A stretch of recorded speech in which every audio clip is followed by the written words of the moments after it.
نحمده ونصلي على رسوله الكريم اما بعد فاعوذ بالله من الشيطان الرجيم بسم الله الرحمن الرحيم رب المشرق والمغرب لا اله الا هو فاتخذه وكيلا۔ پارہ 29 سورۃ المزمل، رکوع 1 آیات نمبر 9۔ رب المشرق والمغرب لا الہ الا هو فاتخذه وکیلا۔ وکیل لغت میں اس شخص کو کہا جاتا ہے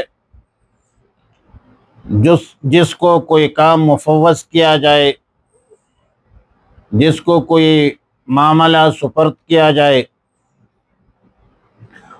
اب فاتخذوہ وکیلا کا مفہوم تو یہ ہے کہ اے انسان اپنے سارے کام، کاروبار، معاملات اور حالات اللہ کے حوالے کرو، اللہ کے سپرد کرو۔ اسی کا نام اصطلاح میں توکل ہے۔ سورہ مزمل کے شروع میں رسول اللہ صلی اللہ علیہ وسلم کو جو احکامات دی گئی ہے، اس حوالے سے امام یعقوب کرخی رحمہ اللہ کا قول ہے کہ یہ 5 احکام ہے۔ نمبر 1، قم اللیل، خلوت میں رات کو اللہ کی عبادت کیجیے۔ نمبر 2، ورتل القرآن ترتیلا، قرآن کریم میں مشغول اور مصروف ہو جائیے۔ نمبر 3، واذکر اسم ربک، ذکر اللہ پر مداومت اختیار کیجیے۔ نمبر 4، وتبتل الیہ تبتیلا، ما سوى اللہ کے بغیر غیر سے اعراض کیجیے، ترک تعلق کا مظاہرہ کیجیے۔ اور نمبر 5، فاتخذہ وکیلا، اللہ پر توکل کیجیے۔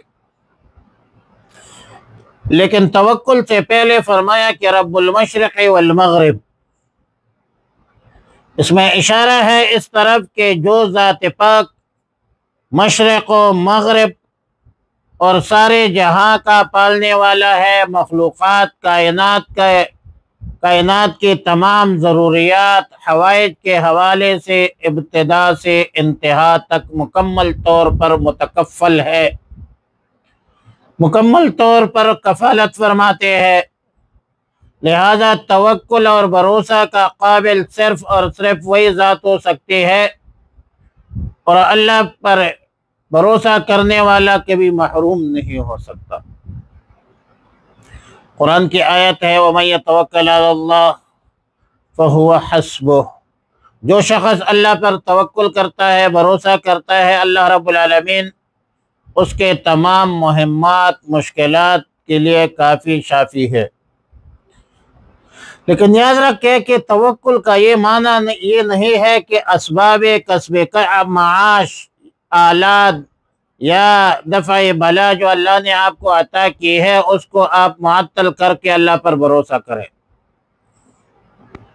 بلکہ توکل کی حقیقت یہ ہے کہ اپنے مقاصد کے حصول کے لیے اللہ نے جو قوت دی ہے، جو طاقت دی ہے، جو توانائی اور جو اسباب میسر ہے، ان سب کو پورا استعمال کرو۔ ہاں، یہ الگ بات ہے کہ اسباب مادیہ میں غلو مت کرو، زیادہ انہماک مت کرو۔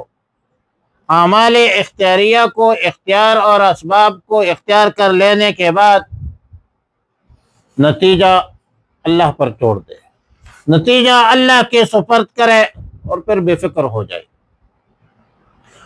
توکل کا یہ مفہوم خود رسول اللہ صلی اللہ علیہ وسلم سے منقول ہے۔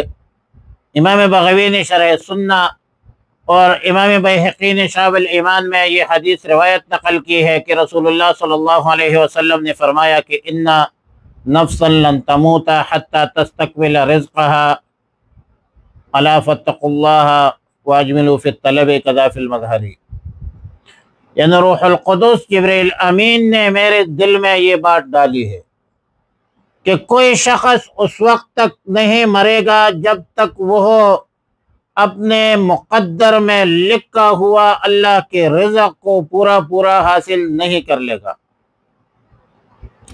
اس لیے تم اللہ سے ڈرو اور اپنے مقاصد کی طلب میں اختصار سے کام لو، اختصار سے کام لو۔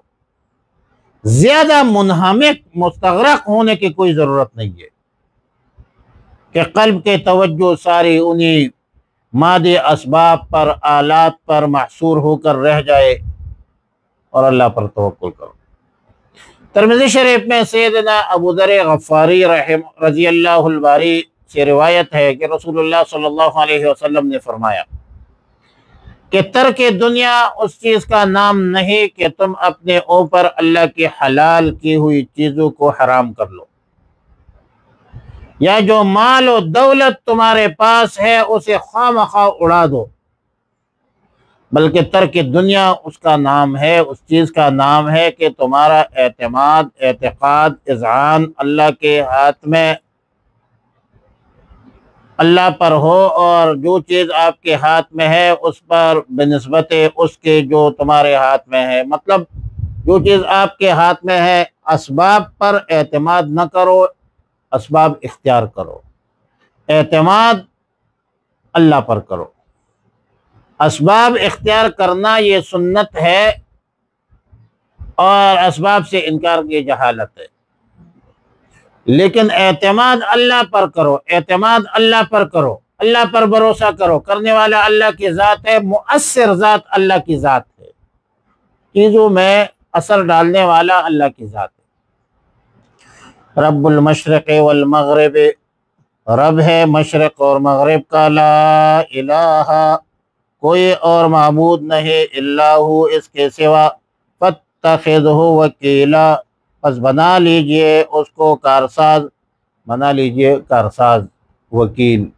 اللہم ربنا تقبل منا انک انت السمیع العلیم وتب علینا یا مولانا انک انت التواب الرحیم۔ اللہم احسن عاقبتنا فی الامور کلها واجرنا من خزي الدنیا وعذاب الآخرة۔ اللہم وفقنا لما تحب وترضى۔